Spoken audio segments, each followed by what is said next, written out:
Today we are going to solve this question, and this problem is based on rolling on inclined plane. So let's solve it. The particle of mass 1 kg is rigidly attached to a circumference at a point A. ये attach है. Uniform circular ring of mass 1 kg and radius 20 cm is placed on a rough inclined plane. तो रखी हुई है ring रखी हुई. Then choose the correct option just after the ring is released from rest. वैसे release करिए तो हमको बताना है कि बेस्ट पॉसिबल ऑप्शन कौन सा होगा. You have to find friction and the normal force acting on the ring. Let's solve it. सबसे पहले सॉल्व करने से पहले हम ड्रॉ करते हैं the FBD of the particle and the ring both. तो इस पार्टिकल पे नीचे की तरफ एक फोर्स लगी that is equal to mg sin 37. m is 110 into 3 by 4. So 10 into 3 by 5, that is equal to 6, and this side, this is equal to mg cos 37, and this is equal to 8. Similarly इस ring पे भी होगी नीचे की तरफ, ये भी mass same है, so this will be also equal to 6 and this is also equal to 8. So if we draw the net FBD of this ring, then we will find इस तरफ जो फोर्स है ग्रेविटी की वजह से वो है 6 इसकी वजह से and 6 इसकी वजह से. तो net will be equal to 12 newton and this side this is 8 जिसका ग्रेविटी है and this side this is equal to 8.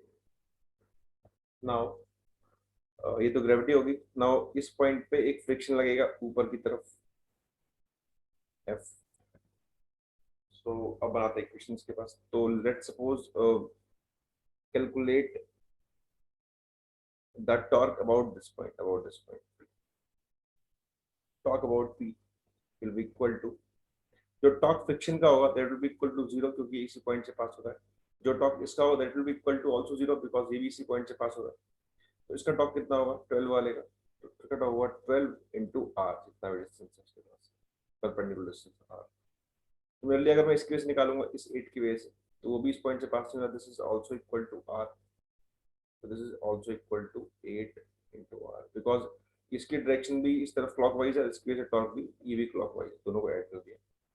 and this is equal to 20 into r and torque equal to I alpha, that is 20 into r. now we have to calculate I कितना होगा. तो ये ring है,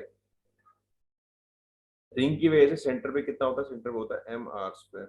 हमको चाहिए इस point की vote, तो हमने क्या किया, लगा देते parallel theorem ICM plus m into r square, that is equal to 2mr square. आ गया इस पॉइंट के वोट. तो ये तो रिंग आ गया प्लस इस पार्टिकल का, ये तो पॉइंट मास है.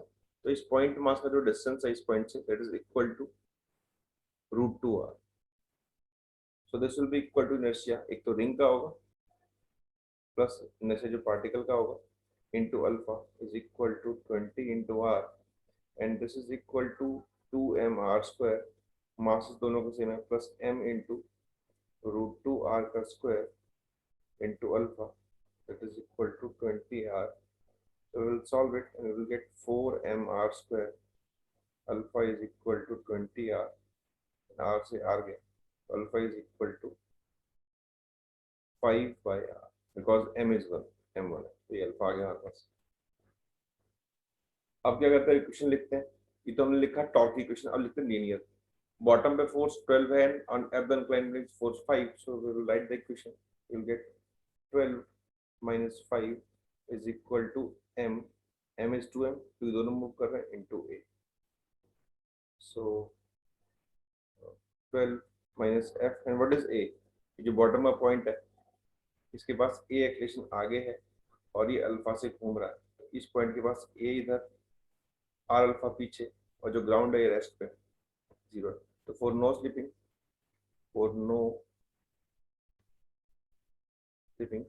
a minus r alpha must be equal to 0 and a is equal to r alpha. तो पुट कर देते हैं. तो 2 m is 1, r alpha is 5 by r से कट गया. so this is equal to 12 minus f equal to 10 and f is equal to 2.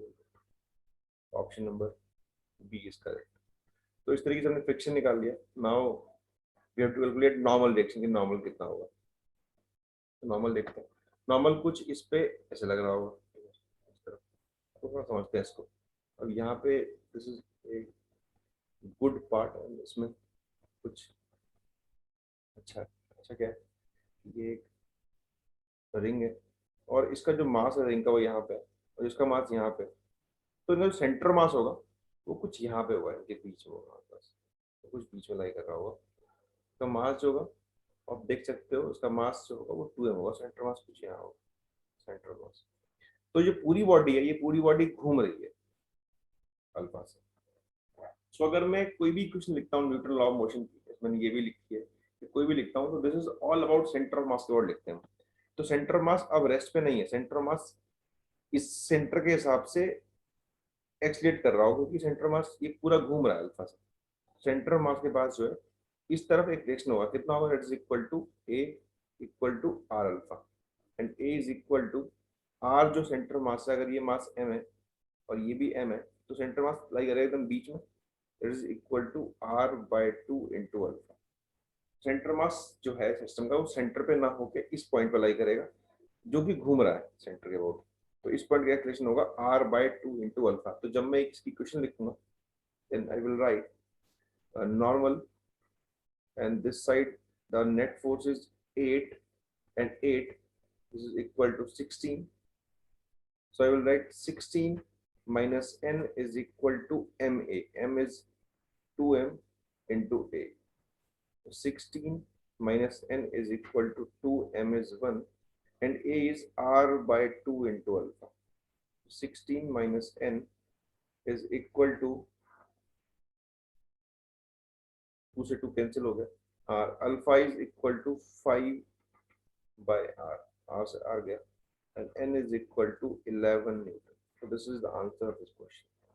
तो इसमें ये पार्ट इंपॉर्टेंट था कि एक्सेलरेशन जो होता है हमेशा हम सेंटर मास का लिखते हैं और सेंटर मास यहाँ पे खुद रोटेट कर रहा है। सो इसका जो ऑप्शन हो जाएगा, इफ विल चेक इट, सो इसका ऑप्शन हो जाएगा आपके पास, एक तो बी आया था, नेक्स्ट इज इस तरीके से हमने सॉल्व कर लिया और इसमें एक कॉन्सेप्ट किया था। तो hopefully this is clear and thanks for watching.